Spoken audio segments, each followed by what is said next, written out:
Good morning, or depending when you're watching this, good afternoon, good evening, or good night. My name's Ross, and as always told Out of Voice Radio. So today, I am finally showing you an oft-requested card.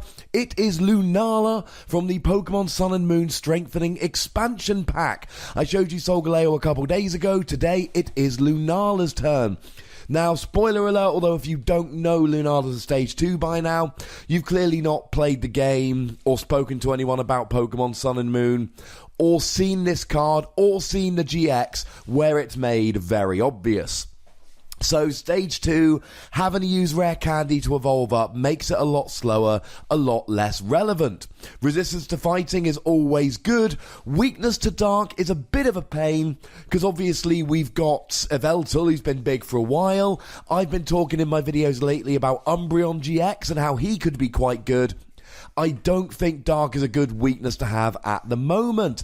In terms of being Psychic, you are hitting Mega Mewtwo for weakness, which I suppose is quite good, but not the best typing, not the best weakness. The good news is there are two attacks on Lunala, and they're both pretty good. As a side note before we get into the attacks, don't forget that Lunala and Lunala GX have different names, so you can play for Lunala GX and for Lunala, not for in any combination of them. So, firstly, Burst Ball. 40 damage times the number of psychic energy attached to this Pokemon. You might think that sounds like a better version of Scattershot, and it is kind of. You see, Mewtwo's Scattershot had some advantages in that Mewtwo's a basic Pokemon. Well, Mewtwo EX, I should say. That means that you can use cards like Max Elixir to get the energy on there, and that is going to mean that you can accelerate the energy, do more damage more quickly. That is good. Here, we're on a Stage 2, which means it's longer to get out, and how are you accelerating psychic energy? And this is kind of the discussion we had back in the Solgaleo video.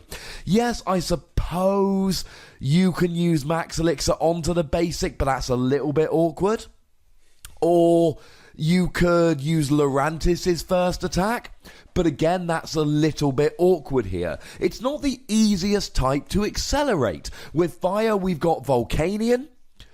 With Fighting, we've got Carbink Break. With Psychic, we don't really have an obvious one. Now, there is an obvious synergy here with Lunala GX. Lunala GX allows you to move all your psychic energy around, so you move all your psychic energy onto Lunala, and then hit for decent damage. Life is good, but you've then got to get the energy on the field, and you've got to have the Stage 2 GX, and you've got to have the Stage 2, and let's not forget that we're relying on abilities here, and Hex Maniac and Garbodor are everywhere turning abilities off. It sounds clunky in the extreme.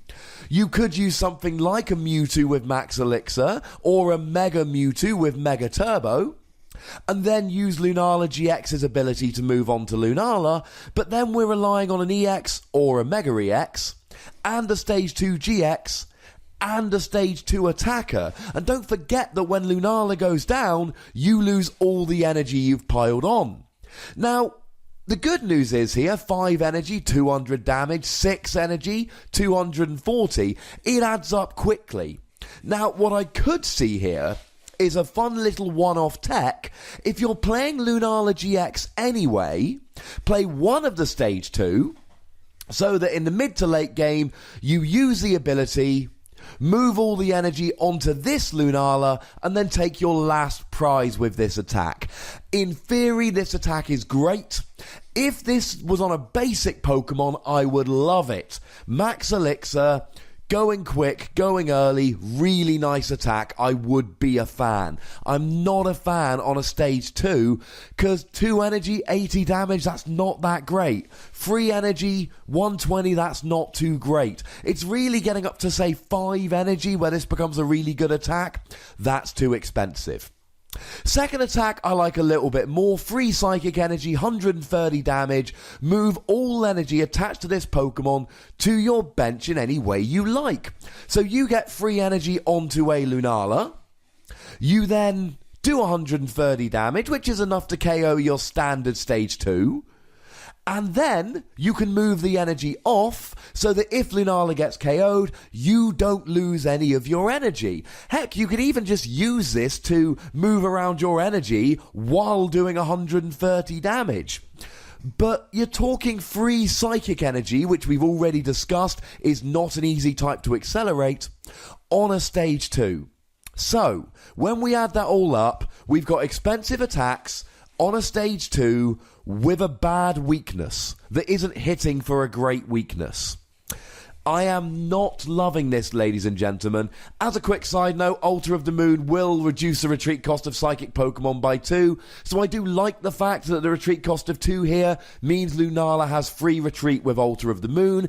It makes me happy because there's synergy there. It looks like the video game, as it should. But I cannot give this card more than 2 Wassies. It's far too expensive. As a one-off tech in decks that are already playing Lunala GX, yes. In any other context, aside from maybe pre-releases, no.